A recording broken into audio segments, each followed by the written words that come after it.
इस हमले की वजह से साबितो धड़ाम से सीधे जमीन पर औंधे मुंह जा गिरा, मगर उसके हाथ से तलवार अभी भी नहीं छूटी थी। वो तलवार अभी भी उसके हाथ में मौजूद थी। उसने उठने की बहुत कोशिश भी की, लेकिन उसके शरीर से खून काफी ज्यादा बह चुका था।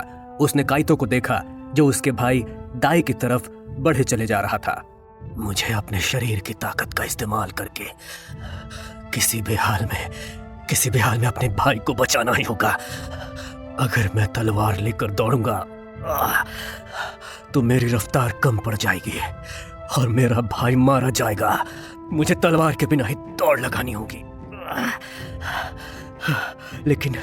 लेकिन मैं वहां पहुंच भी गया और काइतो को धक्का दे भी दिया। तब भी वो दाई की तरफ वो शुरिकेन फेंकेगा और उसकी मौत हो जाएगी। अब मेरे पास सिर्फ एक ही रास्ता है, सिर्फ एक रास्ता है। साबितो अपने शरीर की पूरी ताकत लगाकर काइतो की तरफ भागा। काइतो ने तलवार को सही दिशा दे दी थी। दाई का सिर कटने ही जा रहा था, पर तभी उसकी कटाना के सामने साबितो आ गया। काइतो की तलवार से साबितो का सर धड़ से अलग होकर जमीन पर जा गिरा। वहीं उस कटाना की नोक दाई की गर्दन से बस कुछ सेंटीमीटर दूर रही होगी। साबितो का सिर जमीन पर पड़ा हुआ था। दाई के लिए ये लम्हा जैसे थम सा गया था। दाई की आंखों के सामने उसके भाई साबितो की सारी यादें चलने लगी थी। जोरो और माया उसके चेहरे को देख शॉक्ड थे। वो चेहरा देखते ही देखते एक राक्षस में बदल गया। जिस चेहरे पर हमेशा मासूमियत रहती थी, अब उस चेहरे पर खूंखारपन साफ दिखाई दे रहा था।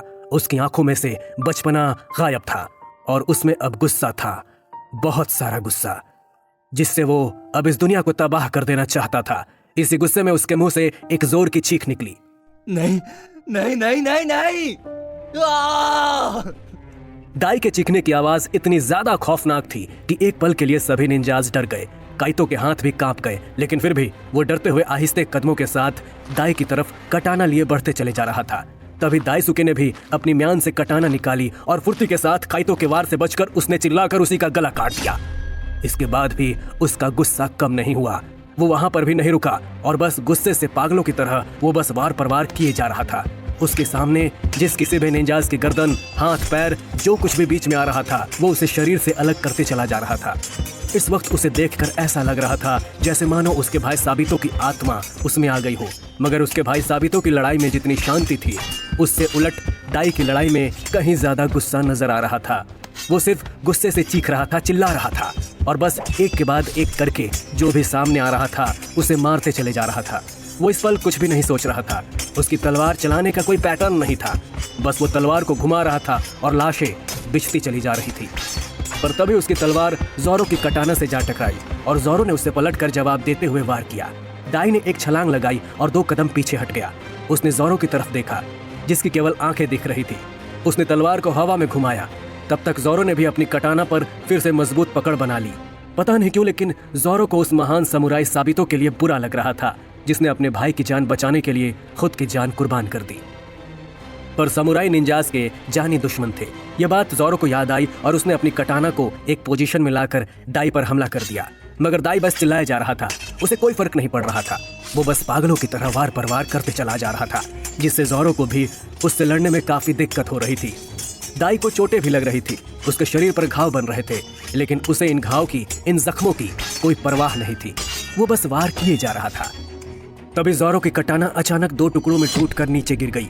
दाई इतनी जोर से वार कर रहा था कि कोई आम तलवार उसका मुकाबला कर ही नहीं सकती थी।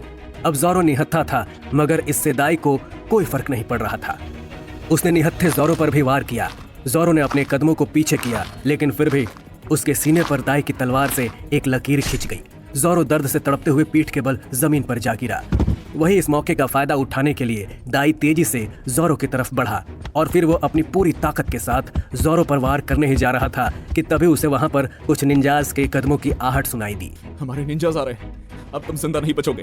तुम्हारे लिए यही बेहतर होगा कि तुम अपने भाई की लाश लेकर यहाँ से चले जाओ। जल्दी करो। दाई हरगिज वहां से जाना तो नहीं चाहता था, मगर न जाने क्यों उसने जोरो की बात मान ली और फिर वो अपने भाई की लाश का सिर और धड़ लेकर वहां से चला गया। दाई अपने अतीत के पन्नों को पढ़कर वापस प्रेजेंट में आ गया। उसकी आंखें अब पहले जैसी नहीं रही थी। उसकी आंखों में बस एक गुस्सा दिखाई दे रहा था। उसने अपनी तलवार निकाल ली और माया की गर्दन पर रख दिया। तो तुम भी मेरे भाई को मारने में उसके साथ शामिल थी ना? दाई ने कटाना को माया की गर्दन से सटा दिया था। माया जानती थी कि उसने एक भी गलती की तो उसकी जान जा सकती है, इसलिए अब उसने समझदारी से अपने शब्दों का इस्तेमाल करना शुरू किया। मैं जानती हूँ कि मैं भी तुम्हारे भाई की मौत की जिम्मेदार हूँ, लेकिन तुम्हारे भाई को मारने वाला एक और निंजा कौन है, तुम जानना नहीं चाहोगे? माया की इस बात को सुनकर दाई ने अपनी तलवार को उसकी गर्दन से हटा लिया, मगर अब भी उसका गुस्सा ठंडा नहीं हुआ था। मुझे उस हरामजादे का नाम बताओ, आखिर उसका क्या नाम है? उसके इस सवाल का जवाब देने से पहले माया ने एक गहरी सांस ली और फिर उसके मुंह से सिर्फ इतना निकला, ज़ोरो योशिदा। ज़ोरो योशिदा। इस नाम को सुनकर दाई का खून खौल उठा। थोड़ी देर बाद उसने एक राहत की सांस ली, क्योंकि जिन दो लोगों की उसे बरसों से तलाश थी, आखिरकार अब उसे उनके नाम पता चल गए थे। साथ ही साथ वो दोनों इस वक्त उसकी गिरफ्त से ज्यादा दूर नहीं थे, वो उसके आसपास ही थे। मैंने तुम्हें इसलिए चुना था कि तुम अपने भाई की मौत का बदला आसानी से ले सको। अगर ऐसी बात है तो फिर तुमने मुझे ये बात पहले क्यों नहीं बताई कि वो ज़ोरो ही मेरे भाई के हत्यारों में से एक है? हर चीज का एक सही वक्त होता है। मैं चाहती थी कि जब तुम उसे पकड़ लो तब मैं तुम्हें बताऊं, लेकिन ये राज मेरे दिल में कांटे की तरह चुभ रहा था। इसलिए मैंने फैसला किया कि अब मैं तुम्हें बता दूं, ताकि मैं अपनी गलती पर अफसोस कर सकूं। माया की इस बात को सुनकर दाई का गुस्सा कुछ हद तक कम हो गया। उसने एक आह भरी और फिर माया के करीब जाकर गुस्से से उसकी आंखों में देखने लगा। मेरे भाई की मौत की जिम्मेदार तो तुम भी हो, इसलिए मैं तुम्हें भी जरूर मारूंगा, लेकिन इतनी आसान मौत नहीं। मैंने अपने भाई की मौत पर कसम खाई थी कि सारे निंजा क्लैन को जड़ से तबाह कर दूंगा। तुम्हें क्या लगा कि मैं अपना बिजनेस बढ़ाने के लिए निंजा से हाथ मिला रहा था, या फिर तुम्हारी खूबसूरती को देखकर मैंने ये सौदा किया था? मैं हमेशा से जानता था कि तुम ज़ोरो से प्यार करती हो। मैं बस निंजास की दुनिया को खत्म करने में लग गया। मैंने शुरू में आते ही निंजास को मारना शुरू कर दिया था। मुझे हमेशा से निंजास से नफरत थी, और तुम दोनों भाई बहन ने मुझे अपना सपना पूरा करने का मौका दे दिया। मैंने तुम्हारे बिजनेस की जड़ों को काटना शुरू कर दिया, और तुम लोग बस बदले की आग में कुछ भी देख ना सके। दाई की ये बातें सुनकर माया शॉक्ड रह गई। उसका दाव उल्टा पड़ चुका था। उसने हैरानी से दाई को देखा, जो इस वक्त उसे किसी राक्षस से कम नहीं लग रहा था। उसे इस तरह से घबराता हुआ देखकर दाई के चेहरे पर एक शैतानी मुस्कान आ गई। वैसे तुम्हारे साथ रहकर मुझे कभी कभी ऐसा लगता था जैसे मेरा तुमसे कोई गहरा रिश्ता बन गया हो। मैं खुद को तुमसे काफी अटैच्ड महसूस करने लग गया था। इसलिए मैं तुम्हें मारूंगा नहीं, बल्कि तुमसे शादी करके तुम्हारी जिंदगी बर्बाद कर दूंगा। मैं निंजास को अपना गुलाम बनाकर रखने वाला हूँ, लेकिन हाँ, तुम ये बात अपने भाई को मत बताना, वरना वो तुम्हें ही मार देगा। तुम्हारा ही प्लान था ना मुझे निंजास का दामाद बनाने का, तो अब मैं सच में सभी निंजास का बाप बनूंगा, और उस कमीने ज़ोरो योशिदा को मारने की तुम्हारी आखिरी ख्वाहिश भी जरूर पूरी करूंगा। क्या दाई अपने इरादों में कामयाब हो पाएगा, या ज़ोरो उसके इरादों पर पानी फेर देगा? जानने के लिए सुनिए अगला एपिसोड। निधि गनलिए दरवाजे के सामने ही बैठी थी। वो बस ज़ोरो के अंदर आने का इंतजार कर रही थी कि तभी उसे कमरे में 3 शूरिकेन हवा में उड़ते हुए दिखाई दिए। उसने तीनों पर फायर कर दिया। गोलियों की आवाज पूरे मेंशन में गूंज उठी। ज़ोरो जस्ट दरवाजे के पीछे छुपकर खड़ा था। सतनाम और प्रोफेसर चौधरी भी वहां आ गए। उन्होंने देखा कि ज़ोरो भी वहीं छुपा हुआ है। तब वो भी ज़ोरो के पास आ गए। तुम तो सीना चौड़ा करके लाइब्रेरी से बाहर निकले थे, मगर अब यहाँ भीगी बिल्ली की तरह छुपकर क्यों खड़े हो? शर्म नहीं आती? जाओ और जाकर उसे अपने काबू में करो। क्या पागल हो गए? माना कि इस वक्त वो मेरी जान की दुश्मन बनी हुई है, लेकिन वो मेरी दुश्मन थोड़ी ना है, बीवी है वो मेरी। शायद ये दुनिया की पहली ऐसी बीवी होगी जो अपने ही हाथों से अपने ही पति को मारकर खुद विधवा बनना चाहती है। कमाल है, लोग अपनी पहली फर्स्ट नाइट पर फुल रोमांस करते हैं, और एक तुम दोनों हो कि गोलियां चला रहे हो।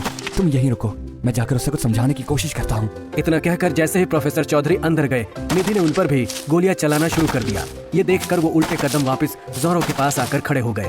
उन्हें इस तरह से वापस आता देखकर ज़ोरो के मुंह से हंसी छूट गई। अरे क्या हुआ सर? आप तो उसे कुछ समझाने गए थे ना, फिर क्या हुआ? उसने क्या कहा? आपने उसे अपनी बात समझाई? बेटा, तेरी बीवी पागल हो गई है, आज तो तू गया। प्रोफेसर चौधरी वहां से दुम दबाकर भाग लिए, जबकि ज़ोरो और सतनाम उन्हें इस तरह से भागते हुए देखकर हंस रहे थे। उसके वहां से निकलने के बाद ज़ोरो ने अपनी हंसी को काबू किया और फिर मन ही मन खुद से कहा, बताओ, क्राइम की दुनिया में हमारे प्रोफेसर साहब गोलियों से डर रहे हैं। सतनाम ने ज़ोरो की तरफ देखा। आप तो फीनिक्स के दावेदार हैं ना, तो आप खुद अंदर क्यों नहीं जाते? ये सुनकर ज़ोरो ने उन्हें घूर के देखा। सतनाम उसे देखकर दबे होठों से मुस्कुराने लगे। मुझे लगता है कि ये काम आपको करना चाहिए। वो आपको काफी मानती भी है ना, तो ये काम आपके लिए आसान होगा। ठीक है, तुम कहते हो तो मैं अंदर जाता हूँ। इतना कहते हुए सतनाम ने हाँ के इशारे में अपना सिर हिलाया और फिर आहिस्ते कदमों के साथ रूम में एंटर हुआ।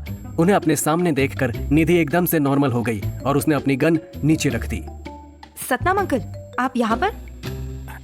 हाँ मैडम पुत्र, आपके साथ थोड़ी सी बात करनी थी। जी, पहले आप अंदर आइए, यहाँ बैठिए। हाँ, अब बोलिए। जी नहीं मैडम पुत्र, मैं यहीं ठीक हूँ। सतनाम ने निधि की गन की तरफ देखा। निधि ने जब ये नोटिस किया तब वो गन छुपाने लगी। माफ कीजिएगा, मैंने आपके ऊपर गन तान दी। कोई नहीं पुत्र, चलाई तो नहीं ना? सतनाम की ये बात सुनकर निधि के मुंह से हंसी छूट गई और फिर उसके साथ साथ सतनाम भी धीरे से हंस दिए। इसके बाद निधि ने अपनी बात को आगे बढ़ाया। दरअसल मुझे ऐसा लगा कि दरवाजे पर जोरो है, इसलिए मैंने गन हाथ में ले ली थी। कुछ भी हो जाए, आज मैं उसे नहीं छोड़ूंगी। अगर आपको बुरा ना लगे तो एक बात कहूँ। सतनाम अंकल, आप मुझसे जो भी कहना चाहते हैं बेझिझक कह सकते हैं। बताइए आप क्या बोलना चाहते हैं। मुझे लगता है कि आपको अभी के लिए जोरो योशिदा को नहीं मारना चाहिए। लेकिन क्यों? क्योंकि वो अभी हमारे काम आ सकता है। अगर हम दाइसुके को दी हुई जुबान पर बने रहे तो भी आपके जोरो से डिवोर्स के बिना आपकी शादी नहीं हो सकती, और डिवोर्स लेने में भी कम से कम 3 से 4 महीने लग ही जाएंगे। दाई को बिना आपसे शादी के कोई भी फिनिक्स नहीं मानेगा। सारे माफिया भी आपको अपने रास्ते से हटाना चाहते हैं। आपको अगर फिनिक्स की गद्दी चाहिए तो आपको जोरो का इस्तेमाल करना ही होगा, और इस शादी को आपको कम से कम 3 महीने तक तो निभाना ही पड़ेगा।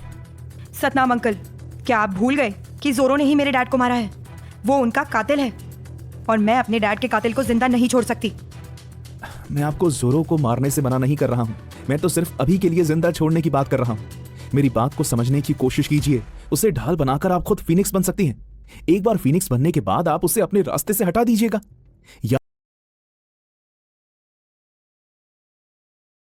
याद रखिए कि केवल ताकत दिखाकर कोई फिनिक्स नहीं बन सकता। इसके लिए आपको राजनीति भी करनी पड़ेगी। जोरो की ताकत को अपनी ताकत बनाकर चलिए। आपके पिता भी यही चाहते थे कि आप जोरो की ताकत का इस्तेमाल करें, इसलिए फिनिक्स का दूसरा नियम बनाया गया था। सतनाम की बात सुनकर निधि सोच में पड़ गई थी। सतनाम की बात में दम था, मगर निधि बस अपने मंगेतर और अपने पिता की मौत का बदला चाहती थी। वो क्या करे उसे खुद समझ नहीं आ रहा था, लेकिन उसका सवालों से घिरा चेहरा देखकर सतनाम को ये बात समझ में आ गई थी कि वो जो बात उसे समझाना चाहता था वो निधि समझ चुकी थी। ठीक है अंकल, लेकिन मुझे इस बारे में सोचने के लिए कुछ वक्त चाहिए। आपको जितना टाइम चाहिए उतना ले लीजिए। मुझे पक्का यकीन है कि आप सही फैसला लेंगी। अब मैं चलता हूँ।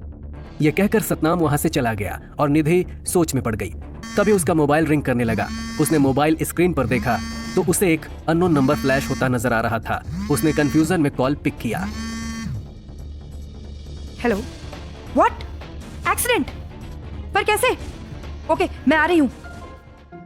उधर दूसरी तरफ जोरो आंख बंद करके कुछ सोच रहा था और प्रोफेसर चौधरी चाय का आनंद ले रहे थे। तभी सतनाम उनके कमरे में आया। अरे भाई, इतनी रात को कौन चाय पीता है? रात को तो महफिल जमाई जाती है। महफिल, आप कहें तो पैक बनाऊं? सतनाम की आवाज सुनकर जोरो ने अपनी आंखें खोली और तुरंत उठकर बैठ गया। वो सतनाम से कुछ पूछता उसके पहले ही उन्होंने जोरो से कहा, आपका काम हो गया। अब मैडम आपको जान से नहीं मारेगी। ये सुन जोरो और प्रोफेसर चौधरी दोनों चौंक गए। जोरो तो अपनी जगह से खड़ा हो गया। ये चमत्कार आपने कैसे किया? आखिर वो कैसे मान गई कि वो मुझे नहीं मारेगी? मैंने कब कहा कि मैडम आपको नहीं मारेगी? मैंने तो बस थोड़ा सा वक्त मांग लिया है। मतलब? सतनाम ने जोरो को निधि और खुद के बीच की सभी बातें बता दी। प्रोफेसर चौधरी ये सुनकर बहुत खुश हो गए थे, पर जोरो के चेहरे पर मायूसी आ गई। उसे समझ नहीं आ रहा था कि उसे बुरा क्यों लग रहा था। सतनाम ने एक अच्छा हल निकाल लिया था। अब वो फिनिक्स बनने पर कंसंट्रेट कर सकता था, लेकिन आज भी उसका दिल निधि के लिए धड़कता था। जोरो चाहता था कि वो सब कुछ निधि को बता दे, पर हालात उसके खिलाफ थे। मगर उसने इस बात को मन ही मन ठान लिया था कि चाहे कुछ भी हो जाए, लेकिन वो निधि का साथ नहीं छोड़ेगा। तभी प्रोफेसर चौधरी अपनी जगह से उठे और सतनाम के पास गए। वाह, क्या आइडिया निकाला है। अब तो तुम्हारी महफिल जरूर सजाएंगे। सर, आप क्या लेंगे, विस्की या वोडका? सतनाम जी, उसे रहने दो, वो शराब नहीं पीता। आप और मैं पार्टी करते हैं। तभी उन्हें कार के स्टार्ट होने की आवाज सुनाई दी। इस आवाज को सुनकर जोरो ने तुरंत खिड़की से बाहर झांका, जहां उसे निधि कार में जाते हुए दिखाई दी। आखिर ये इतनी रात को कहां जा रही? ओह, बुजुर्गों, योर पार्टी इज ओवर, हमें अभी निकलना पड़ेगा।